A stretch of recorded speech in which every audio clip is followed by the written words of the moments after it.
नमस्ते मित्रों। आज हम लोग आधुनिक काव्य के अंतर्गत जयशंकर प्रसाद की जो काव्य दृष्टि है उस पर आपसे बातचीत करेंगे। यह इस दूसरे सप्ताह का 9वां लेक्चर है और एक प्रकार से कहा जाए कि जो उनका काव्य संसार है, तो उस काव्य संसार से जब हम आगे बढ़ते हैं तो जयशंकर प्रसाद की जो काव्य दृष्टि रही है वह दृष्टि कितना व्यापक है, उसका फलक कितना विस्तारपूर्ण है और जो उनके काव्य दृष्टि की जो अवधारणा है वे क्या सोचते हैं, वे किस प्रकार समाज में अपनी अवधारणा को कविताओं के माध्यम से, अपने लेखन के माध्यम से वे करते हैं। तो जो 1889 से 1937 का दौर है, उन्होंने किस प्रकार हिंदी के जो छायावादी युग की एक विराट चेष्टा है, प्रतिभा है और कविता का जो बड़ा फलक है, जिसमें एक नाटककार के रूप में, एक कवि के रूप में, एक उपन्यासकार के रूप में, एक निबंधकार के रूप में, एक आलोचक के रूप में वे उपस्थित होते हैं, तो उनका जो काव्य संसार हो केवल भावुकता या रहस्यवाद तक सीमित नहीं है। ख्याल करिएगा, जब हम रहस्यवाद और भावुकता की बात करते हैं तो यह उनका जो पूरा रचना का संसार है वो वहीं तक नहीं है, बल्कि उनके रचना का संसार व्यापक है, बड़ा है। उसमें भारतीय सांस्कृतिक चेतना है, एक दार्शनिक गहराई है, एक सौंदर्य का एक अपना स्वरूप है, सौंदर्याभास है, इतिहास प्रेम है, राष्ट्रीयता है, मानवता है। अर्थात इतने व्यापक दृष्टिकोण के हैं कवि जयशंकर प्रसाद। मतलब हम किसी खांचे में नहीं बांध सकते। अर्थात उनकी रचना धर्मिता जो अवधारणा है वह राष्ट्र से भी बनती है, तो एक तरफ वो ऐतिहासिक भी है। मतलब वो ऐतिहासिक कल्पना की बात करते हैं, ऐतिहासिक जो स्वरूप है उसको लेकर उपस्थित होते हैं, और जब उपस्थित होते हैं तो उसके साथ दार्शनिक अप्रोच है, मतलब दार्शनिकता भी है। और जब दार्शनिकता है तो इसमें इतिहास बोध, इतिहास प्रेम भी है, और उसके साथ जो सबसे बड़ा है, जो प्रसाद को प्रसाद बनाता है, वह है मानवता। मानवता, जो मानवता का स्वरूप है, जो प्रेम का स्वरूप है, वह भी रचना के केंद्र में है। और जब मैं बात कह रहा हूं तो जो प्रसाद की काव्य दृष्टि है उसका जो पूरा एक समग्रता में अध्ययन किया जाए तो जो साहित्य संवेदना है, जो रचनाशीलता है, जो विचारधारा, जो सौंदर्य अनुभूति है, वह दर्शन के बहुआयामी रूपों का मूल्यांकन करते हैं। मित्रों, प्रसाद को हम अनेक रूपों में पढ़ सकते हैं, लेकिन मैं जो आपसे कह रहा हूं कि एक कवि का फलक कितना बड़ा है, उसके काव्य का जो दृष्टिकोण है वो कितना बड़ा है और बहुआयामी है। जो जब वो काव्य दृष्टि अपने शब्दों के साथ अनुभूति से बात करते हैं, जिसमें कवि खुद उस अनुभूतियों के सहारे, उसके पास युग भी है, परिवेश भी है, समाज भी है, जीवन भी है, इतिहास भी है, संस्कृति भी है, व्यक्ति भी है, प्रकृति भी है। अर्थात उनके रचना का जो पूरा स्वरूप है वह किस प्रकार एक ऐसे बहुआयामी रूप को लेकर साथ चलते हैं। और प्रसाद जी स्वयं लिखते हैं, काव्य आत्मा की जो संकलात्मक एक स्वरूप हमारे सामने आता है, वह स्वरूप अनुभूति है, जिसका संबंध विश्लेषण, विकल्प या विज्ञान से नहीं है। उसके लिए काव्य आत्म संपृक्त दर्शन और आनंद की अनुभूति है। एक कवि कितनी बड़ी बात कहता है कि वह दर्शन और आनंद की अनुभूति साथ लेकर चलते हैं। और जब प्रसाद यह बात करते हैं तो उनकी दृष्टि में काव्य केवल कल्पना या मनोरंजन नहीं है, वरन वह शुद्ध चेतन है। यही बात तो गुप्त जी भी कह रहे थे कि काव्य मनोरंजन की वस्तु नहीं है, बल्कि काव्य में उचित उपदेश का जो स्वरूप है, जो मर्म है, वह होना चाहिए।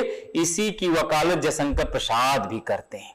तब वह कहते हैं कविता या काव्य का स्वरूप शुद्ध चेतन है, अनुभूति है, जिसमें श्रेय और प्रेय, जो तर्क और अनुभूत, सौंदर्य और धर्म, साधना और त्याग का सुंदर समन्वय मिलता है।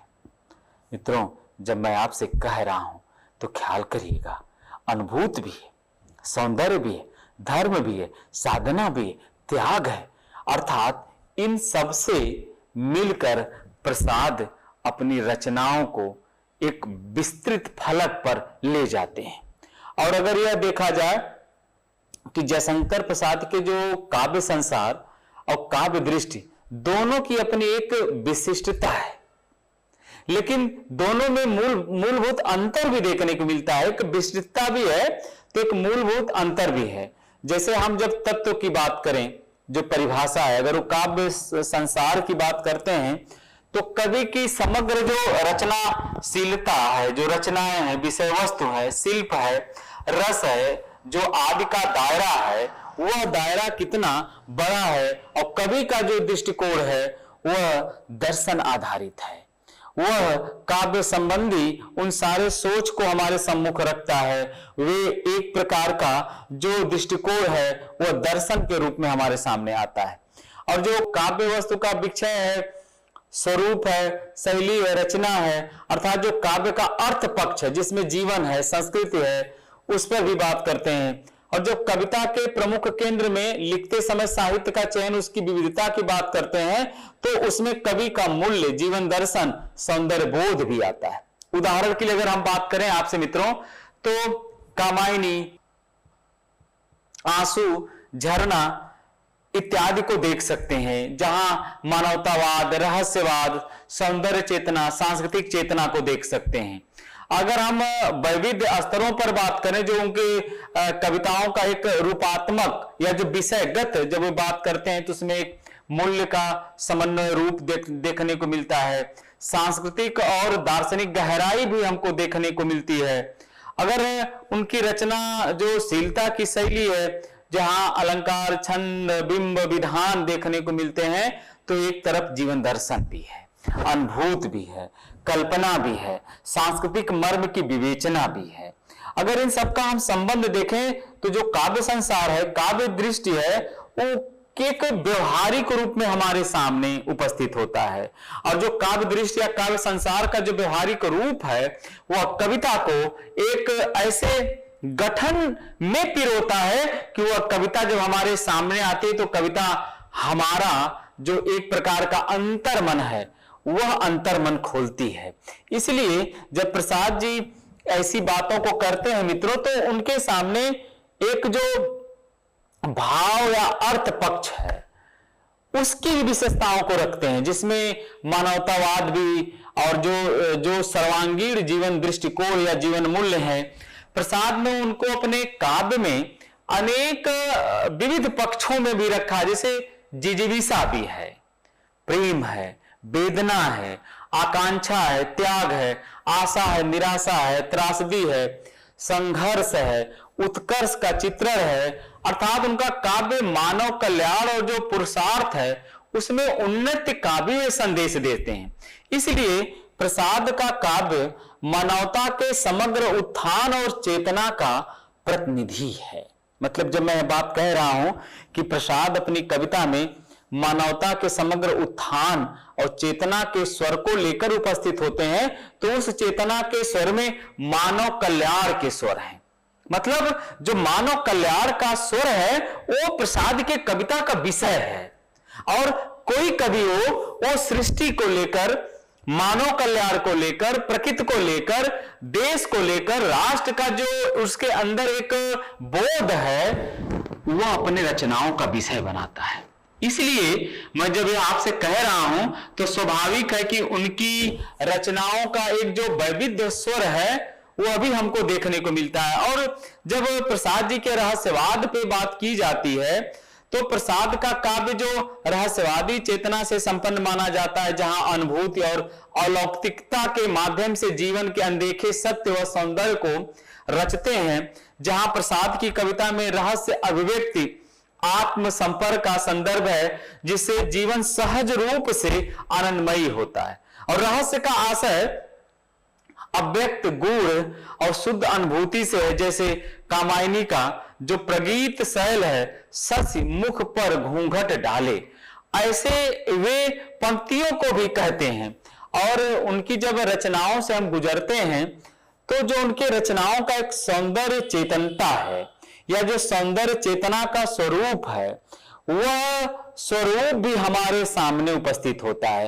और प्रसाद जो सौंदर्य के कवि कहे जाते हैं, उनके लिए सौंदर्य भौतिक न होकर जो गुण शुद्ध मन को संवेदनात्मक और आत्मिक स्वरूप का एक चेता रूप हम सामने देखते हैं, तो सौंदर्य की सारी जो स्थूलताएं हैं वो नष्ट हो जाती हैं और सूक्ष्म पक्ष उभरने लगता है। और अगर प्रसाद के सौंदर्य बोध में हम विश्व, प्रेम, प्रकृति, नारी सृष्टि सबका एक अनुपम सम्मिलन देख सकते हैं। मतलब एक प्रकार का ऐसा समन्वय जो सारे पक्षों को लेकर अपने काव्य के निर्मित का एक जो आधार खड़ा करते हैं प्रसाद जी, वह कितना बड़े फलक का है। सबको समावेश करते हैं, सर्वसमावेशी, अर्थात सबको साथ लेकर चलने वाला। मतलब प्रकृति भी अछूती न रहे, राष्ट्र प्रेम भी रहे, समाज की धुरी स्त्री भी हमारे साथ रहे, और उसके साथ जो एक विश्व बोध है, विश्व बंधुत्व है, उसको भी अपने साथ लेके चलते हैं। हम तो जब हम प्रकृति के स्वरूप का वर्णन करते हैं, प्रकृति चित्रण को उनकी रचनाओं में हम उतर कर देखते हैं, तो प्रसाद की कविता में प्रकृति केवल पृष्ठभूमि नहीं है, बल्कि सहचरी है, दृष्टा है, मार्गदर्शक है और प्रेरक है। यह जो शब्द है ना साथियों, यह भी एक प्रकार का कवि समन्वय करके चलता है। मतलब वो प्रकृति के किन किन रूपों में लेता है, दोस्त भी मानता है, सहचर भी मानता, प्रेरक भी मानता, मार्गदर्शक भी मानता, अर्थात उसका रूप का जो एक विस्तृत फलक है, जो वर्णन है, वह अनेक रूपों में, वे जो प्राकृतिक रूपों को कहीं मानवीकृत करते हैं, कहीं अलंकारिक रूपों में, कहीं उपदेशात्मक रूपों में भी स्वीकृत करते हैं।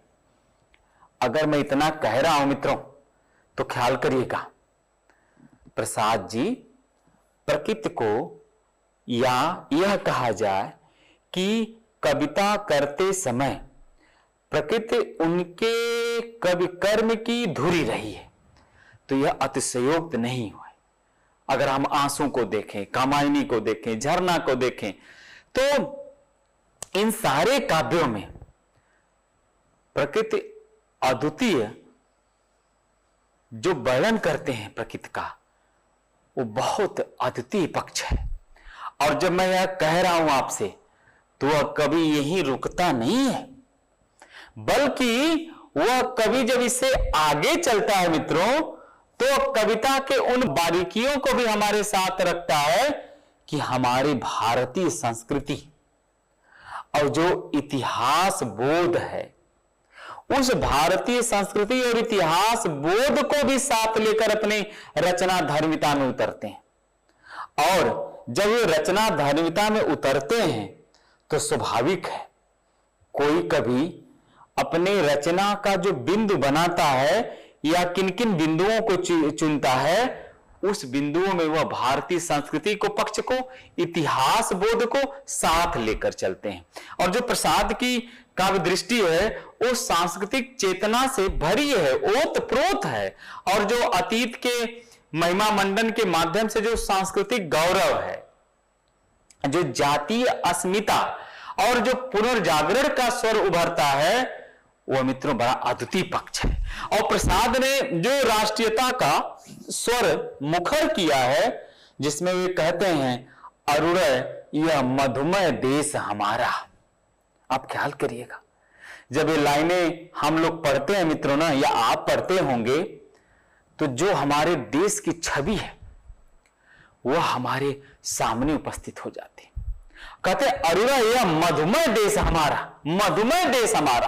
ख्याल करिएगा, अमृत है हमारा देश, अमृत के समान, ऐसा कहीं विश्व ब्रह्मांड में नहीं है। इसीलिए तो वसुधैव कुटुंबकम है, इसीलिए तो हम सर्वप्रथम सबको भाईचारा, विश्व बंधुत्व, पूरे विश्व का कल्याण हो, ये पूरी धरती मां हमारी मां है, हम इस भाव से देखते हैं। आप प्रसाद जैसा इतना बड़ा कवि, ख्याल करिएगा, आज नहीं, इसकी बात वे उस समय कर रहे हैं, 1935-36 में कर रहे हैं, जिसकी आज कितनी जरूरत है ये आप समझ रहे होंगे। जिस विश्व बंधुत्व की, जिस एक पृथ्वी को कहा जाए हम कैसे सब एक हैं, हम अलग अलग हैं लेकिन हम एक कैसे हैं, अगर हम उन स्वरूपों की भी बात करें तो ख्याल करिएगा एक कवि कितने करीने, कितनी बारीकियों से उन पर अपना विचार रख रहा है। अब मित्रों, मैं शुरुआती दौर में ही आपसे कह रहा था कि प्रसाद जी परिवार के धुरी को भी साथ लेकर चलते हैं। मतलब नारी का जो स्थान है संसार में, समाज में, परिवार में, उसको वे अनदेखा नहीं करते, बल्कि उसको वे साथ लेकर चलते हैं कि किस प्रकार नारी की जो अनेक विविध भाव भंगिमाएं, उसके स्वरूप, उसकी भूमिकाएं, उस पर भी बात करते हैं। एक तरफ कहते हैं कि एक नारी में मातृत्व भी है, एक नारी में प्रेम भी है, एक नारी में त्याग भी है, एक नारी में करुणा भी है, एक नारी में शक्ति भी है। एक तरफ संवेदनशीलता है तो दूसरी तरफ गरिमा युक्त चित्रण भी है। अर्थात उनके काव्य में जो नारी कभी श्रद्धा, ईरा, कभी शक्ति, कभी करुणा के रूप में आती है, आप देख सकते हैं प्रसाद जी उन सारे स्वरूपों का वर्णन करते हैं। और अगर प्रसाद के काव्य दृष्टि के जो विशेष तत्व है, इसे कहा जाता है मानवतावाद। कवि की जो आत्मा समग्र मानवता से संवाद करती है, उसको भी लेकर वे रचना में उतरते हैं। जब हम रहस्यवाद की बात करते हैं तो जो अनुभूति और जो अलौकिकता का मिश्रण है, जो जीवन के रहस्य पर बल देता है, उसको भी कनेक्ट करते हैं। जो सौंदर्य साधना है, स्थूल नहीं, जो भावनात्मक सौंदर्य को लेकर चलते हैं। प्रकृति चित्रण, जहां पर प्रकृति के सभी रंग अलंकारिक, मानवीकृत, वे सारे रंग हमारे सम्मुख उपस्थित होते हैं। और जहां राष्ट्रीय चेतना है, उसमें सांस्कृतिक स्वाभिमान और देशभक्ति है। प्रतीकवाद की बात करें तो प्रतीकों के माध्यम से भावों की सघनता को व्यक्त करे जाते हैं। अगर नारी विमर्श की बात करें तो नारी के विविध गौरवयुक्त स्वरूपों की चर्चा करते हैं। अगर वे भाषा शिल्प की बात करते हैं तो भाषा शिल्प में संस्कृत निष्ठ, प्रवाह युक्त, कल्पना संपन्न भाषा को भी वो साथ लेकर चलते हैं। मित्रों, अगर हम उनके दार्शनिक संवेदना और जीवन दृष्टि पे बात करें तो उनका एक जो गहरा मूल्यबोध है वह हमारे सामने उपस्थित होता है। अगर मैं आपसे कह रहा हूं तो ख्याल करिएगा, कामायनी में जो मनु, श्रद्धा, ईड़ा के माध्यम से प्रसाद ने जीवन में भ्रम, मोह, ज्ञान, श्रद्धा, कर्म, सुख, दुख, आशा, निराशा, ज्ञान, वैज्ञानिकता, भावना आदि सबका वे सम्मिश्रण करते हैं। अर्थात वे पूरे एक प्रकार से दार्शनिक समन्वय को हम देख सकते हैं। मतलब वे दार्शनिक विश्लेषण करते हैं और वे जीवन को आनंद स्रोत मानते हैं और त्रासदी के बावजूद उनके कविताओं का जो स्वर है वो आशावादी दृष्टिकोण रूप में हमारे सम्मुख आता है। मतलब कोई कवि किस प्रकार निराशा में भी आशा की किरण या लौ को जलाता है। यही तो उनकी जो संकल्पात्मक एक प्रवृत्ति है, मतलब जो संकल्पों के साथ चलती है, वह जो संकल्प है वे अपने अनुभूतियों में साथ लेके चलते हैं। यह उनके काव्य दृष्टि का मजबूत आधार है। अगर मैं आपसे कह रहा हूं कि एक उनका ऐसा विषय भावबोध जो कविता में जब उतरते हैं तो वे उन अनुभूतियों को साथ लेकर चलते हैं। अब जब हम प्रसाद के पूरे छायावादी दृष्टिकोण की बात कर रहे हैं तो ख्याल करिएगा, उस छायावाद में रहस्य है, कल्पना है, मानवीकरण है, सांस्कृतिक स्मृति है, भावनाओं की उदात्तता है।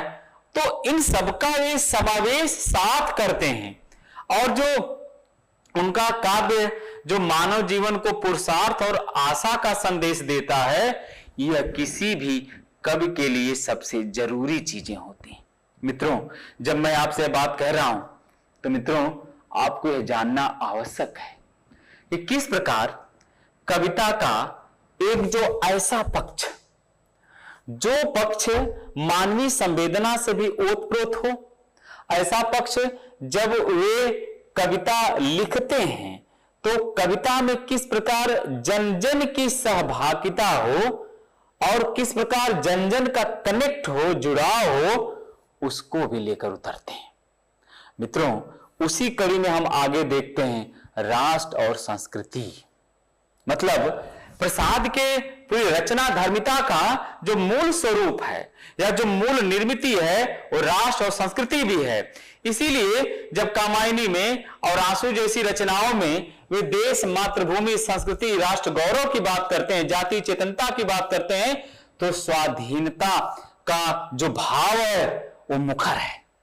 स्वाधीनता हमारे जीवन में कितनी जरूरी है, उन सारे रचनाओं का उद्देश्य प्रदेय वे उसी को बनाते हैं। इसीलिए राष्ट्रीय और जो सांस्कृतिक स्वाभिमान है उनकी रचनाओं का उद्घोष हम देख सकते हैं।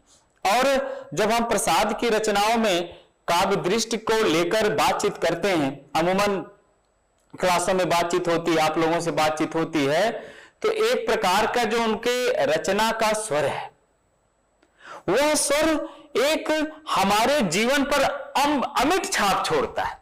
अगर मैं आपसे बात कह रहा हूं तो ख्याल करिएगा, वह अमिट छाप इतने गहरे रूपों में है कि उसके पात्र लगते हैं कि ये तो हमारे अपने मन की बात है। जैसे हम श्रद्धा को लें, ईड़ा को लें, ऐसे चरित्रों को वे जीवन को दार्शनिकता से जोड़ते हैं, उस विमर्श में, उस रहस्य में, उस सौंदर्य में, नारी मीमांसा में, सांस्कृतिक पुनरुत्थान में अभिव्यक्त करते हैं। और मनु और श्रद्धा को आधार बनाकर जिस रचित मानवता को विजयी बनाने का संदेश देते हैं, वो विजन बहुत बड़ा है। समस्त मानवता को विजयी बनाने की बात करते हैं। और आंसू अपने काव्य संग्रह में जो प्रसाद के मन की पीड़ा है, जो उनकी संवेदनशीलता है, वह गहन पीड़ा के रूप में आती। मैं जब बात कह रहा हूं तो ख्याल के लिए करिएगा, वो गहन पीड़ा विरह, जो विरह का स्वरूप है, जो विरह का प्रकृति है, जो प्रकृति रस की सघनता है, उसकी अनुभूति है, उसको व्यक्त करते हुए प्रसाद जी लिखते हैं, बड़ी दूर थी राह जीवन की, चले आए किंतु थक कर। मित्रों, 4-5 शब्द हैं इसमें, लेकिन कितना भावुक है, हमारे मन मिजाज को वे शब्द कनेक्ट करते हैं। बड़ी दूर थी राह, जो हमारी मंजिल थी वो कितनी दूर थी, वह राह कितनी दूर था, लेकिन जीवन की, उस जीवन के राह में कोई भी रुकावट आएगा, थकावट आएगा, तो हम चलकर पार कर लेंगे, हार नहीं मानेंगे। और मित्रों, यही बात अटल बिहारी वाजपेयी भी तो कहते हैं, हार नहीं मानेंगे, रार नहीं ठानेंगे। अर्थात वो कवि जो छायावाद में जो बात कर रहा है, वही बात हमारे श्रद्धेय प्रधानमंत्री अटल बिहारी वाजपेयी जी इस आधुनिक भारत में कह रहे हैं। अर्थात हमारा किसी से झगड़ा नाता नहीं है, हमको नहीं करना है, रार भी नहीं ठानना है, लेकिन हार नहीं मानेंगे। हम अपने मंजिल तक पहुंचेंगे। वो मंजिल जो हमको दिख रही है, उस मंजिल में जो आएगा उसको हम हटाएंगे, जो अड़चन, जो बाधा, जो शत्रु आएंगे उनको हटाएंगे, लेकिन अपने मंजिल तक हम पहुंचेंगे। यह बात जयशंकर प्रसाद आंसू में कह रहे हैं। अगर हम थोड़ा सा आगे बढ़ते हैं तो हम देखते हैं कि अरुण यह मधुमय देश हमारा, अर्थात इसमें सांस्कृतिक जो भाव प्रबलता है वो कितना प्रगाढ़ रूप में हमारे सम्मुख उपस्थित होता है। और जब मैं आपसे कह रहा हूं तो ख्याल करिएगा, जयशंकर प्रसाद जो आधुनिकता और उसके साथ जो काव्य विवेक का एक परिचायक स्वरूप है, मतलब जो आलोचना का प्रभाव है, उन सबको साथ लेकर चलते हैं। मैं आपसे बात जब कह रहा हूं साथियों, तो ख्याल करिएगा, जयशंकर प्रसाद आधुनिकता के उस स्वरूपों में कविता को खड़ा करते हैं जहां केवल रोमांस और श्रृंगार और स्वप्न से जोड़ने के बजाय उसमें वो बौद्धिकता की बात करते हैं, सामाजिकता की बात करते हैं, सांस्कृतिक जागरण की बात करते हैं। और उनकी जो रचनाएं हैं एक प्रकार से नवजागरण, आधुनिक चेतना और इनके बीच परंपरा, इन तीनों के सुंदर संक्रमण बिंदु हैं।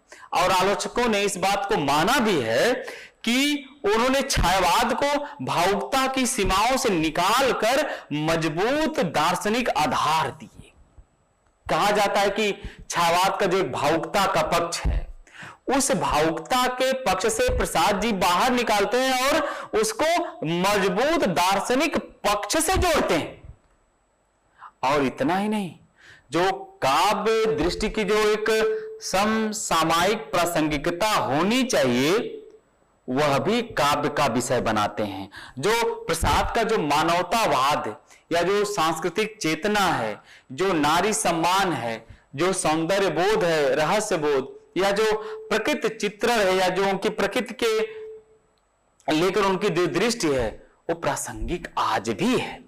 मैं यह बात जोर देके कहता हूं कि प्रसाद जी जिन बिंदुओं पे बातचीत छायावाद में कर रहे थे, वो उतना प्रासंगिक आज भी है।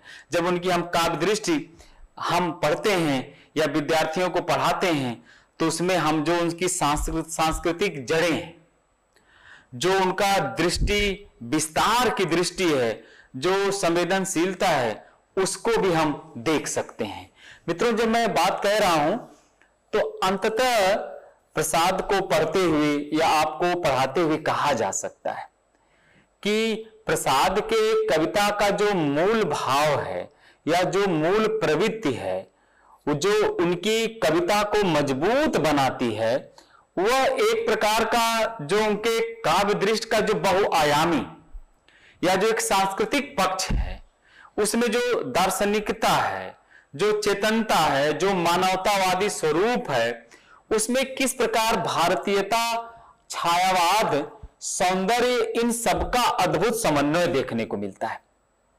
मैं जो आपसे बात कह रहा हूं कि किस प्रकार उनके कविता में एक प्रकार का जो बहुआयामी व्यक्तित्व है, और उस बहुआयामी व्यक्तित्व में उन्होंने मानवतावाद को चुना, दार्शनिकता को चुना, सांस्कृतिक जो पक्ष है उसको लिया, और उस सांस्कृतिक पक्ष में जो भारतीयता है, जो छायावाद का जो सौंदर्य का रहस्य है, सबको मिलाकर वे अपने कविता में उतरते हैं। और जब वे अपनी कविता में उतरते हैं तो स्वाभाविक है उनके कविता का जो आधार है, जो मुख्य बात है, वह सामाजिक है, राष्ट्र प्रेम है, जहां देश प्रेम है, उन सबको वे साथ लेकर चलते हैं। और जब मित्रों कोई कवि तभी जब सारी रचनाओं को साथ लेकर चलता है, तो उनके जो रचनाओं का प्रदेय है वो तब बड़ा होता है जब वो पाठकों के समकक्ष उपस्थित होता है और पाठक उसको पढ़ते हैं, उसको ग्रहण करते हैं। उसको पढ़ने के लिए जो भाषाई स्वर है, जो उन्होंने अपने कविताओं का जो भाषा या जो स्वर निर्मित किया, वह स्वर एक प्रकार से कह सकते हैं कि बड़ा सहज और सरल है। जो उनकी भाषा शैली है, वो छंद, बिंब या जो विषय है, दर्शन है, वे सबका एक प्रकार का अद्वितीय कलेवर अपने काव्य दृष्टि के द्वारा उत्पन्न करते हैं। छंद हैं, बिंब हैं, प्रतीक हैं, अलंकार हैं, लेकिन उनका जो बिंब विधान है, उनको जो पूरा उनकी जो रचना प्रक्रिया है या रचना धर्मिता है, वे सबका सामंजस्य करके उसको और लचीला बनाकर उसको एक अलग प्रकार का अद्वितीय कलेवर देते हैं। और इसलिए जब उनके काव्य से हम गुजरते हैं तो ख्याल करिएगा, वह काव्य साहित्य, उनके कविताओं का जो साहित्यिक सौंदर्य नहीं है, बल्कि उनका जो जीवन है, जो विचार है, जो संवेदना है, जो संस्कृति है, उसका भी स्वरूप हमारे सामने देखने को मिलता है। और जब मैं आपसे कह रहा हूं, तो आप जब प्रसाद को पढ़ते हैं तो प्रसाद की कविताएं केवल काव्य नहीं है, बल्कि जीवन का गंभीर अनुभूति परक दर्पण है। मित्रों, आपसे चलते चलते इस बात पे जोर दूंगा जो मैंने अभी आपसे कहा कि प्रसाद की कविताएं केवल काव्य नहीं है, बल्कि उनकी जो कविताएं हैं वो हमारे जीवन का जो गंभीर अनुभूत परक दर्पण है, जो शीशा है, वह हमारे सामने वे प्रस्तुत करते हैं। और जब मैं आपसे कह रहा हूं तो ख्याल करिएगा, यह जो पूरे काव्य का स्वरूप है, वह स्वरूप इतना साफ है, उज्जवल है कि उसमें हम अपने जीवन के दर्शन को देख सकते हैं, हम अपने जीवन दर्शन को पढ़ भी सकते हैं। और जब मैं आपसे कह रहा हूं तो ख्याल करिएगा, एक कवि किस प्रकार अपने कविताओं के सांचे में पूरे समाज को उकेर कर देखता या लिखता है, तो स्वाभाविक है कि उसकी कविता सिर्फ कविता बनकर नहीं रह जाती, बल्कि वह एक उसका जीवन में मूल्यबोध होता है, उसकी एक प्रासंगिकता होती है। और यही काव्य की प्रासंगिकता जयशंकर प्रसाद के काव्य को प्रासंगिक और महान बनाती है। इसलिए मैं जब आपसे यह बात कह रहा हूं तो यह भी कह रहा हूं कि उनके कविताओं का जो स्वरूप है, जो भाव है, वो कितना विस्तृत है, बड़ा है। और जब यह मैं कह रहा मित्रों, तो आप जब इस पूरे पक्ष को आप पढ़ेंगे, इसको देखेंगे, तो उन कविताओं को भी आप अपने ध्यान में रखेंगे जो कविता हमारे परिवार की भी है, समाज की भी है, राष्ट्र की भी है, उन सारों का समन्वय वो अपने कविता में करते हैं। मित्रों, आज हम लोगों ने जयशंकर प्रसाद के काव्य दृष्टि पर विस्तार से बात किया और आप लोगों के लिए कुछ ज्ञानवर्धक बातें हुई हैं, आप समझे होंगे, जाने होंगे। आप सबका नमस्ते, आप सबको धन्यवाद।